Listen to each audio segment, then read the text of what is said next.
Fala galera, bem-vindos a mais um vídeo aqui do canal Coração Rubro-Negro. Galera, hoje vou trazer para vocês o Mauro César falando aqui sobre os principais problemas aí do Flamengo, né? Os problemas do Flamengo que são muitos, né galera? Então ele vai falar aqui sobre tudo que existe aí por dentro. Não só o problema de técnico, né? O problema do Flamengo não é só o técnico. Existem problemas ali que culminaram com essa crise atual de agora. Então o Mauro César vai dar uma aula aqui, fique no vídeo até o final, que tá ótimo vídeo, ótimo, bem explicativo mesmo. E vamos ver o vídeo do Mauro César, mas antes eu quero pedir a você que ainda não é inscrito no canal, que se inscreva no canal, tá bom? Nos ajude aí, deixe o seu like também. E também ative o sino da notificação, porque assim você não perde nenhuma notícia do Flamengo, tá bom? Então vamos ver o vídeo do Mauro César falando sobre esses principais problemas aí que o Flamengo vem enfrentando. Sobre a responsabilidade do técnico, o técnico sempre tem responsabilidade quando a coisa vai mal, porque ele que escala o time e tudo mais. Agora, eu acho que o torcedor deveria prestar atenção no seguinte: 8 dias antes, a mesma escalação, com exceção do Gabigol no lugar do Matheus França, o mesmo sistema de jogo, 3 zagueiros, o mesmo adversário, Fluminense com algumas mudanças, é verdade, mas é o mesmo Fluminense do Fernando Diniz. O Flamengo fez um bom jogo, venceu a partida, venceu por 2-0, mudou no segundo tempo, entraram jogadores com outra característica, ficou com a posse de bola, fez um gol trocando passe durante 1 minuto e pouco. Isso foi uma semana e um dia antes. O que aconteceu nesse período, além do ridículo jogo contra o Alcas, no segundo tempo, aquela derrota, aquele papelão lá em Quito? Por que os jogadores ontem estavam naquela passividade que, por exemplo, primeiro gol do Fluminense, o gol é muito bonito, mas o Marcelo não vai encontrar essa moleza que ele encontrou ontem para trafegar com a bola, o Gerson dando um carrinho no vento, o Cebolinha correndo para o lado errado. Não vai encontrar. Não vai encontrar. Segundo gol, o Ganso completamente livre, faz o passe para o canto, parecia treino. Por que os jogadores tiveram esse comportamento? Essa é uma pergunta que eles deveriam responder, mas ontem eles não deram entrevista. Só o técnico deu entrevista. Ninguém passa na zona mista. Os jogadores do Flamengo são preservados, porque a relação dos dirigentes do Flamengo com os jogadores é paternalista. E isso independe do Vitor Pereira. Manda embora, continua tudo como está. Como aconteceu antes com a saída do Domenech, com a saída do Rogério Ceni, com a saída, no caso do Renato Gaúcho, não renovou o contrato, né, não foi demitido, mas saiu, com o Paulo Souza, com o Dorival, com todos os técnicos que passaram pelo clube. Então você percebe que sai o técnico, entra outro, e quem entra, o que acontece no Flamengo? Ele entra para tentar consertar o problema, com o extintor de incêndio nas mãos, apagar o incêndio e resolver. O time do Flamengo, quando foi campeão brasileiro com o Rogério Ceni, ele ganhou ainda mais outras taças menos importantes, mas ganhou, foram 4 ao todo. O Rogério remendou o time. E o que ele fez ali? Esse é um ponto muito importante, preste atenção no que eu vou dizer. Ele colocou para jogar todo mundo, todos os caciques jogaram. O Arão virou zagueiro, que o Rodrigo Caio estava machucado, o Diego Ribas entrou no meio campo, então ele ganhou o grupo ali. Todo mundo jogou. Então, num breve período, o time cresceu de rendimento e foi campeão brasileiro. O passo seguinte seria o quê? Começar a mexer mais na estrutura da equipe.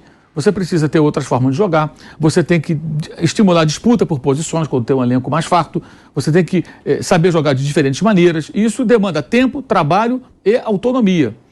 Mas como fazer isso se você tem que ficar ali meio que compondo com os jogadores? Isso qualquer técnico, tá? Quando houve uma instabilidade, desfalques, Copa América e tudo, campanha contra o Ceni, ele caiu. Contrataram o Renato, deu certo durante um período ali inicial, que ele herdou o que vinha de bom dos trabalhos anteriores, mas quando vieram os desfalques de novo por conta de seleções, convocações, data FIFA e o Diabo 4, o Renato mostrou total incapacidade, o Flamengo se afundou, não ganhou nada, e teve um papelão parecido com o de ontem, que foi aquela derrota para o Atlético Paranaense do Maracanã, 3-0 o Atlético do Alberto Valentim, eliminação da Copa do Brasil. Não fica o Renato, vem o Paulo Souza, para tentar reformular. Atabalhoado no trato com os jogadores, se queimou e tudo mais, mas numa boa, gente, é muita pretensão, muita arrogância. Alguém fala assim, o Paulo Souza não sabe nada de futebol. O cara estava classificando o time para a Copa do Mundo.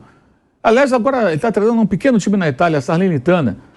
O time já escapou, já se afastou da zona de rebaixamento, empatou nesse final de semana com a Inter, há 3 semanas empatou com o Milan, e não está perdendo jogo, não perde há 5 jogos. Alguma qualidade o cara tem. Talvez não seja o técnico do Flamengo, sim para a Salernitana.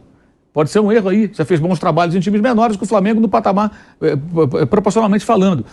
Mas não funcionou. Aí entra o Dorival. O que o Dorival faz? Ele rapidamente, e não é uma crítica, é um elogio, ele faz igual o Rogério, ele compõe com os caras. Põe todo mundo para jogar no primeiro jogo, perde para o Inter. Depois o Diego Ribas. O Diego Alves. E começa a mexer depois no time, mas com jeitinho. E nunca criticava os jogadores. Por quê? Os jogadores fazem do técnico refém. E por que isso? Porque os dirigentes são paternalistas e passam a mão na cabeça do jogador. Então, quando o Gabigol, que não faz gol há 9 jogos, Isso não significa que ele não tem uma bela história do clube, que ele não mereça elogios pelo que já fez. Não, tudo isso aí é outra história. Mas são 9 jogos sem marcar. Ontem, na única chance que ele teve, o Gerson fez um passe para ele em profundidade e ele deixou a bola bater no calcanhar. Um erro patético, era só dominar a bola e bater pro gol. E ele não conseguiu. Um erro absurdo para um jogador do calibre do Gabriel.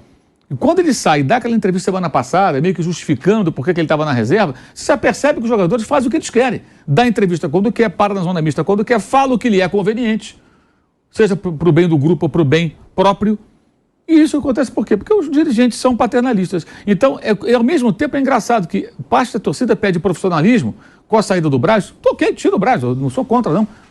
Mas não vai sair só o Braz, não. Vai sair muita gente.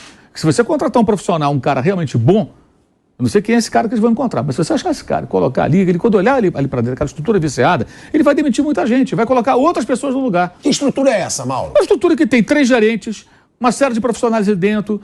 É só lembrar o áudio vazado daquele ex-funcionário do Flamengo contra o Rogério Ceni.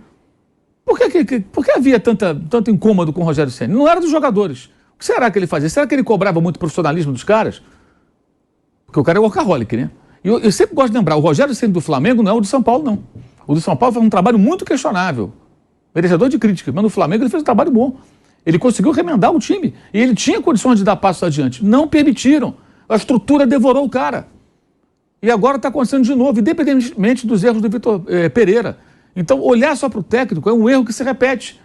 Já houve com o Domenech, houve com o Rogério, houve com o Paulo Souza, com todo mundo. Até o Dorival apanhou para caramba em alguns momentos no ano passado. Então, sempre se aponta para o técnico. Com isso, você livra o dirigente, que continua ali cometendo erros, você livra os jogadores e essa estrutura é viciada de dentro do CT do Flamengo. Bom, galera, tá aí, você pôde ouvir aí do Mauro César que os problemas do Flamengo não são apenas os técnicos que são ruins, né, galera? Então, o Mauro César falou bem aí que às vezes os jogadores ali, a panela lá de dentro, ela faz o técnico de refém. E isso é um problema. O técnico fica sem autonomia de tirar jogador, de colocar jogador que ele acha, né, que tá mal ou que não vem fazendo boas partidas. E isso atrapalha muito o planejamento aí do técnico. Galera, também falou aí da direção, né? Várias coisas erradas que ele acha, como muitos diretores. O Mauro César deu aula hoje falando dos problemas internos do Flamengo. Não só, o técnico é ruim, bora demitir que vai ficar tudo bem. O técnico hoje no Flamengo, ele é refém mesmo de alguns jogadores medalhões aí que se acham intocáveis, né? Mas espero que isso possa mudar e o treinador que vier, seja Jorge Jesus, Sampaoli, ou o Tite, ou quem vier, que possa ter essa autonomia. Que os jogadores joguem para o Flamengo e não para tirar técnico. A gente pôde ver nitidamente no jogo contra o Fluminense que o Flamengo estava nem aí para o jogo. Queria perder mesmo. Essa é a minha opinião, né? Então, jogadores ali sem vontade, querendo perder o jogo, porque ninguém joga daquele jeito. Essa é a verdade.